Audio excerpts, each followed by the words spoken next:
आम्हाला बोलायला कमी आहेत, आम्ही समजून घेतलं असतं. हा वाद सुरू झाला कुठे माहितीये का? त्यांनी त्याचं उत्तर जे होतं ना, तुम्ही त्या व्हिडिओमध्ये त्याचा ऍटिट्यूड बघितलं त्या माणसाचा त्या व्हिडिओमधला ऍटिट्यूड कळल्यावर कळेल त्यांनी आमच्या लोकांना काय उत्तरं दिली आहेत आणि का रागाच्या भरात आमच्या लोकांनी त्याच्यावर हात उचलले. आमच्या लोकांनी हात उचलल्याचं समर्थन नाही, परंतु ज्या पद्धतीचं त्याचं ऍटिट्यूड होतं ना, तिथे आपल्यामधलं कोणी असतं ना मराठी माणूस, तर त्याने पण त्याच्याबद्दल तेच केलं असतं. आणि ते घडल्याच्या नंतर भारतीय जनता पक्षाला तर मराठी माणसाची एलर्जीच आहे. त्यांनी मतासाठी ते किती लाचार होऊ शकतात.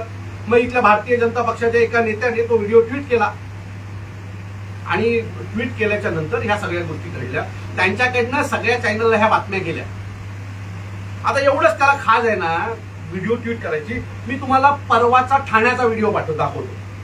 आता मी हे भारतीय जनता पक्ष का म्हणतो ते पण तुम्हाला सांगतो. हे जे आजच्या मोर्चात, आजचा मोर्चा हा व्यापाऱ्यांचा नव्हता, तो भारतीय जनता पक्षाचा मोर्चा होता. त्याचं कारण भारतीय जनता पक्षाचे नेते आजच्या त्या मोर्चात कोण कोण आहेत ते तुम्हाला दाखवतो.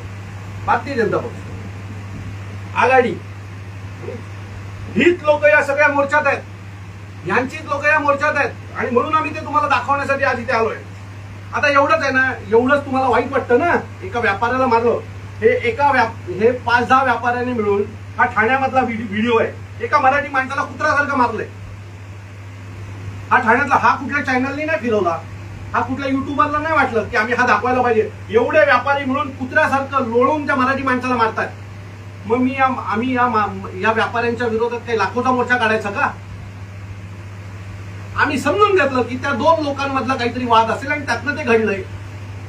हा जो व्हिडिओ आहे ठाण्यातला आहे बघा, त्याला कुत्र्यासारखा मारतायत त्या मराठी माणसाला. 8-10 व्यापारी मिळून.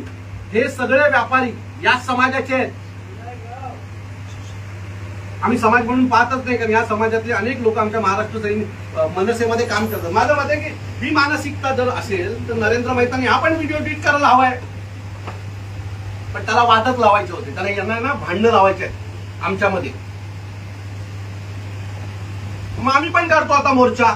इथल्या सगळ्या आगरी कोळी समाजाला घेतो, त्यांना पण यांचा जाम त्रास आहे. मग आम्ही पण तेच करायचं का? काढतो भारतीय जनता पक्षाच्या विरोधात मोर्चा, कारण हा व्यापाऱ्यांचा विषय नाही. व्यापाऱ्यांना भडकवण्यात आलं. काल हा व्यापारी मला भेटला. काल रात्री मीरा भाईंदर काशीमीरा पोलीस स्टेशनला ज्या व्यापाऱ्याला मारहाण झाली तो मला काल भेटला. त्याने मला सांगितलं मेरा भी बात करने का तरीका गलत था दादा, असं त्याने माझ्या समोर कबूल केलं. तिथे पोलीस पण उभे होते आणि काल रात्री ठरलं की ते कुठल्याही प्रकारचं आंदोलन करणार नाही. आज सकाळी मी त्यांच्या मंदिरात जाणार आणि आम्ही समोरासमोर बसून हा विषय संपवणार, असं काल आमचं ठरलं. मग काल रात्री भारतीय जनता पक्षाचे कुठले नेते या लोकांवर दबाव टाकत होते की नाही ये मत करो, अपने को मोर्चा निकालना ही पडेगा. तुम्हाला पाहिजे असेल तर मीरा भाईंदर पोलीस स्टेशनचे सीसीटीव्ही फुटेज चेक करू शकता. आमची भेट झाली काल रात्री. मी स्वतः तिथे उपस्थित होतो. ठरलं की हा मोर्चा निघणार नाही, हे आंदोलन होणार नाही. त्याच्यानंतर भारतीय जनता पक्षाचे काही नेते हा फोर्स करत होते की हा निघाला पाहिजे म्हणून. मी पुन्हा सांगतो, हा व्यापाऱ्यांचा विषय नाही, हा भारतीय जनता पक्षाचा मराठी माणसाच्या विरोधात असलेला मोर्चा आहे. मीरा भाईंदर मध्ये मराठी माणूस नाही असं या भारतीय जनता पक्षाच्या